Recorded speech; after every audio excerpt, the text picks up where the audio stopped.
Hello everyone, welcome back to my channel. আজকে আমি 100 দিনের টাকা কবে কিভাবে ছাড়া হবে সেই সম্পর্কে বিস্তারিত আলোচনা করব।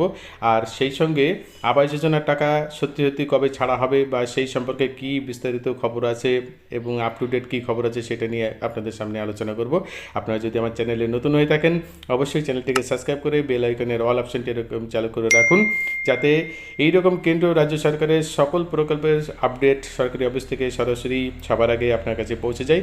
আর যারা সাবস্ক্রাইব করেছেন তাদেরকে অসংখ্য ধন্যবাদ জানিয়ে শুরু করছি আজকের প্রতিবেদন। 100 দিনের প্রকল্পের টাকা কবে কিভাবে ছাড়া হবে এবং কারা পাবে কারা পাবে না সেই সম্পর্কে, আর আবাস যোজনার টাকা কবে ছাড়া হবে এবং আপ টু ডেট কী খবর আছে সেই সম্পর্কে একটা প্রতিবেদন। সুপ্রিয় দর্শক, আপনারা জানেন কেন্দ্রের কাছে রাজ্যের বকেয়ার পরিমাণ বাড়তে বাড়তে এখন প্রায় 1,20,000 কোটি টাকায় পৌঁছেছে। এর মধ্যে 100 দিনের কাজের মজুরি বাবদ 21শে ফেব্রুয়ারি 21 লক্ষ শ্রমিকের অ্যাকাউন্টে 3732 কোটি টাকা ঢুকবে বলে এখনও পর্যন্ত জানা গিয়েছে। কেন্দ্রের বিরুদ্ধে বঞ্চনার অভিযোগ তুলে ধর্ণা মঞ্চ থেকে সম্প্রতি ঘোষণা করেছেন মমতা বন্দ্যোপাধ্যায়। এই ঘোষণা মেনেই রাজ্য বাজেটে 100 দিনের জন্য টাকা বরাদ্দ হচ্ছে বলে জানা যাচ্ছে। আবাস যোজনাতেও আংশিক বরাদ্দের সম্ভাবনা রয়েছে বলে জানা যাচ্ছে। অনেকেই প্রকল্পের কেন্দ্রের কাছে রাজ্যের টাকা প্রাপ্য রয়েছে। বকেয়া পরিমাণ বাড়তে বাড়তে এখন প্রায় 1,20,000 কোটি টাকায় পৌঁছেছে, যা নিয়ে ইতিমধ্যেই প্রধানমন্ত্রীর সঙ্গে দেখা করে অভিযোগ জানিয়েছেন মমতা বন্দ্যোপাধ্যায়। নবান্ন থেকে 6 জন সচিব গিয়ে দিল্লিতে বৈঠকে সেরে এসেছেন, কিন্তু এখনও কোনো আবাস মেলেনি বা কোনো আশ্বাস পাওয়া যায়নি। বরং ক্যাগ রিপোর্টকে সামনে রেখে গেরুয়া শিবির নতুন করে সমালোচনায় শান দিতে শুরু করেছে। বিরোধী দলনেতা দিল্লি থেকে ফেরার পর 100 দিনের কাজে দুর্নীতি ধরতে বিশেষ অভিযান শুরু করেছে ইডি। এর মধ্যে মজুরি নিয়ে স্বচ্ছতা বাড়াতে বিডিওদের উদ্দেশ্যে 14 দফার নিয়ম সম্বলিত এসওপি জারি করেছে নবান্ন। এই পরিস্থিতিতে 100 দিনের পাশাপাশি আবাস প্রকল্প টাকার আংশিক সংস্থান থাকছে বলে মনে করা হচ্ছে। নবান্ন সূত্রে খবর, আবাস যোজনার যে প্রকল্প রয়েছে সেই প্রকল্পের 11 লক্ষ নথিভুক্ত আবেদনকারীর টাকা আটকে রেখেছে কেন্দ্র সরকার। এই খাতে বকেয়ার পরিমাণ প্রায় 6,600 কোটি টাকারও বেশি। এদের একটা অংশের জন্য অর্থ বরাদ্দ হতে পারে বাজেটে। অন্তত মুখ্যমন্ত্রীর ঘোষণা সূত্রে এমনই আশা করা যাচ্ছে, যেহেতু আগামীকাল রয়েছে বাজেট ঘোষণা। কারণ মুখ্যমন্ত্রী জানিয়েছেন এই টাকাও রাজ্যের তরফে দেওয়ার ব্যবস্থা করা হচ্ছে, তবে এক দফায় তা দেওয়া হবে না, কয়েক দফায় তা মেটানো হবে। বাকি রাখা হবে 100 দিনের উপাদান বাবদ টাকা, অর্থাৎ ম্যাটেরিয়াল সম্পর্কিত যে টাকা সেইটা কিন্তু এই মুহূর্তে দেওয়া হচ্ছে না। শুধুমাত্র ওয়েজ সংক্রান্ত যে টাকা রয়েছে লেবারদের, সেই টাকাটা কিন্তু এই মুহূর্তে মেটানো হবে। এই ম্যাটেরিয়াল খাতে রাজ্যের প্রাপ্য 3181 কোটি টাকা। সব মিলিয়ে 100 দিনের কাজে মোট বকেয়া রয়েছে 6,913 কোটি টাকা। এর মধ্যে শুধুমাত্র 21 লক্ষ শ্রমিকের অ্যাকাউন্টে 3732 কোটি টাকা ডুবে বলে এখন পর্যন্ত জানা গিয়েছে। এই সম্পর্কে একটা এসওপিও কিন্তু চলে এসেছে প্রত্যেকটা অফিসে, অর্থাৎ বিডিও অফিস, পঞ্চায়েত অফিস বা জেলা অফিসেও কিন্তু এই এসওপি দেওয়া হয়েছে। সুপ্রিয় দর্শক, আপনাদের জানিয়ে রাখি এই এসওপিতে পুরো টাইমলাইন বেঁধে দেওয়া হয়েছে, অর্থাৎ আজকে 7 তারিখ, এই 7 তারিখ থেকে 19 তারিখের মধ্যে সমস্ত প্রক্রিয়া সম্পন্ন করতে হবে এবং 19 থেকে 21 তারিখের মধ্যে প্রত্যেকটা অ্যাকাউন্টে কিন্তু এই টাকা ক্রেডিট হবে বলে এখনও পর্যন্ত ওই অর্ডারে অর্থাৎ এসওপিতে উল্লেখ রয়েছে। সুপ্রিয় দর্শক, আগামীকাল যে বাজেট রয়েছে সেই বাজেটে আবাস যোজনার একটা অংশের জন্য অর্থ বরাদ্দ হতে পারে বলে এখনও পর্যন্ত জানা গিয়েছে। অন্তত মুখ্যমন্ত্রীর ঘোষণা সূত্রে এমনই আশা জেগেছে সবার, কারণ মুখ্যমন্ত্রী জানিয়েছিলেন এই টাকাও রাজ্যের তরফে দেওয়ার ব্যবস্থা করা হচ্ছে, তবে এক দফায় তা দেওয়া সম্ভব হবে না, কয়েক দফায় তা মেটানো হবে। বাকি রাখা হবে 100 দিনের উপাদান বাবদ টাকা, অর্থাৎ ম্যাটেরিয়ালের টাকা বাকি রাখা হবে। এই খাতে রাজ্যের প্রাপ্য 3181 কোটি টাকা। সব মিলিয়ে 100 দিনের কাজে বকেয়া রয়েছে 6,913 কোটি টাকা। সুপ্রিয় দর্শক, আপনারা জানেন উপাদান বাবদ অর্থাৎ ম্যাটেরিয়ালের টাকা গ্রাম পঞ্চায়েতের ব্যাঙ্ক অ্যাকাউন্টে ঢোকার কথা ছিল, কিন্তু পঞ্চায়েতগুলোকে এখনই এই টাকা দেওয়া হচ্ছে না।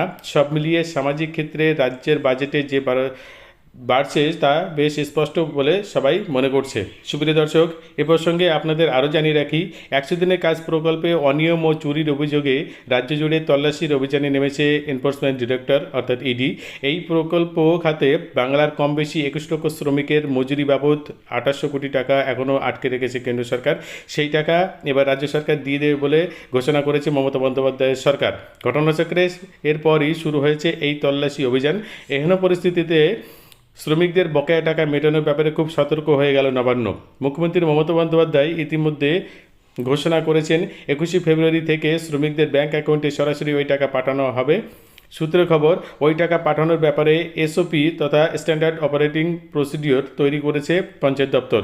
সব জেলা শাসক, বিডিও ও গ্রাম পঞ্চায়েতকে এই এসওপি পাঠানো হয়েছে। তাতে বলা হয়েছে, শ্রমিকদের বকেয়া মজুরি মেটানোর ক্ষেত্রে 16 আনা স্বচ্ছতা রাখতে হবে। ব্লক ডেভেলপমেন্ট অফিসারদের প্রথমে খতিয়ে দেখতে হবে প্রকৃতপক্ষে কাদের টাকা বকেয়া রয়েছে।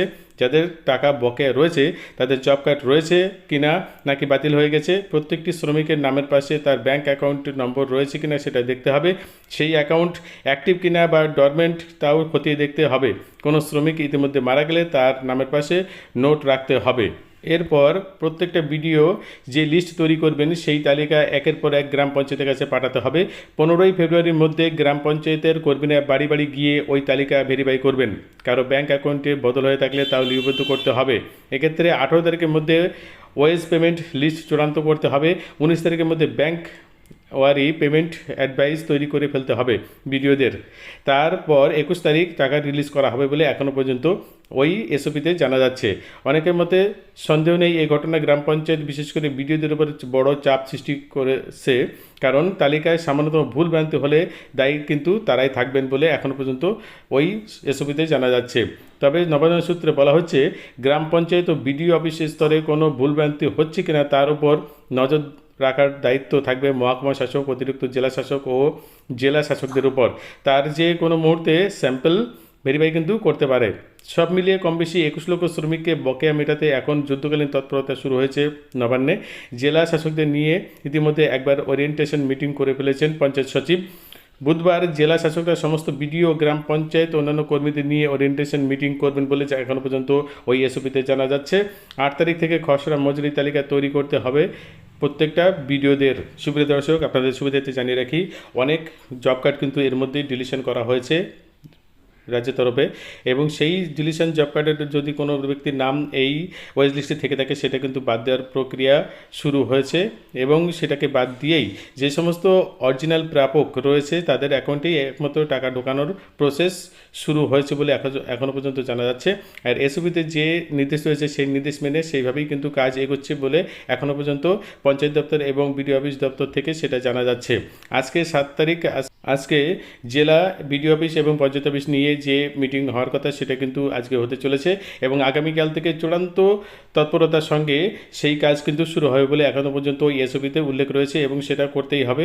এবং 21 তারিখে সমস্ত অ্যাকাউন্টে যাতে টাকা ঢোকে তার মধ্যে 19 তারিখের মধ্যে সমস্ত ওয়েজ লিস্ট একদম ভেরিফাই অ্যান্ড ফাইনালাইজ করে ফেলতে হবে। সুপ্রিয় দর্শক, আবাস যোজনার যে 54 লক্ষ তালিকা চূড়ান্ত হয়েছে তার মধ্যে 11 লক্ষ প্রথম প্রাপক অর্থাৎ ফার্স্ট পেজে যাদের টাকা ঢোকার কথা ছিল সেই লিস্টে আরেকবার ভেরিফাই করা হবে, এবং সেই ভেরিফাই করার পরে আগামীকাল হয়তো এর আংশিক একটা ঘোষণা হবে, যেখানে আবাস যোজনার যে প্রাপক রয়েছে তাদের তালিকা থেকে একটা অংশের টাকা কিন্তু বরাদ্দ করা হবে বলে এখনও পর্যন্ত সূত্র মারফত জানা গিয়েছে। এবং তার মধ্যে যারা অগ্রাধিকার ভিত্তিতে প্রথম অবস্থায় রয়েছে তাদেরই প্রথম অবস্থাতে এই ঘরের টাকা ঢোকানো হবে বলে এখনও পর্যন্ত খবর পাওয়া গিয়েছে। এই সম্পর্কে আমরা বিস্তারিত আরও জানাবো আগামীকালের ভিডিওতে।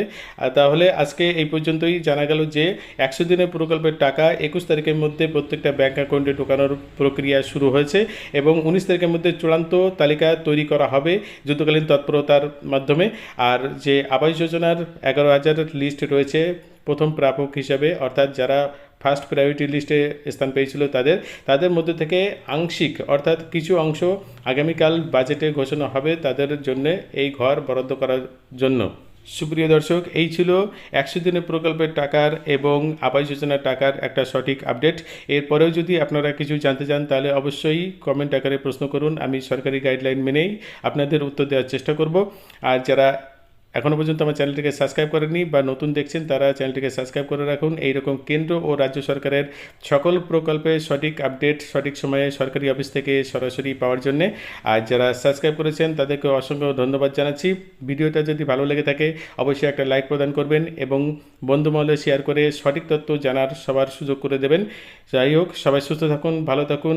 দেখা হবে আগামীকালের ভিডিওতে, যেখানে আমরা 100 দিনের কাজ এবং আবাস যোজনার টাকা কবে বরাদ্দ হচ্ছে এবং কতজনের জন্য বরাদ্দ হচ্ছে সেই সম্পর্কে একটা বিস্তারিত আলোচনা নিয়ে ফিরব।